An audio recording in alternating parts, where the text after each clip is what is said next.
নারীদেহ নারীদেহ যেন লবণের মতো, সব কিছুতেই একটু না একটু লাগবে। 1 টাকার শ্যাম্পু থেকে নিয়ে লাখ টাকার গাড়ি, কোথায় নেই নারী? খবর পাঠ কিংবা রিসিপশন, সবখানেই নারীর মুখচ্ছবি।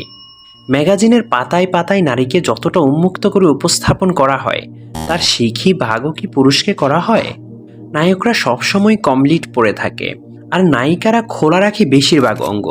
কি শীত কি গরম, কাপড় খোলা রাখতেই হবে। এমন আঁটোসাঁটো পোশাক পরতে হবে যেগুলো দিয়ে শরীরের অবয়ব বোঝা যায়। দেখাতে হবে অদেখা অঙ্গগুলো, নয়তো মার্কেট জমবে না। পণ্যের পসরা সাজাতে পারবে না কর্পোরেটরা, জমবে না ক্যাসিনো কিংবা জুয়ার আড্ডা। নারী কি এতটাই কম দামি কোনো বস্তু? আল্লাহর শপথ, নারীদের সম্মান বহু ঊর্ধ্বে, কিন্তু সেই সম্মান কি ধূলিসাৎ করেছ তোমরা।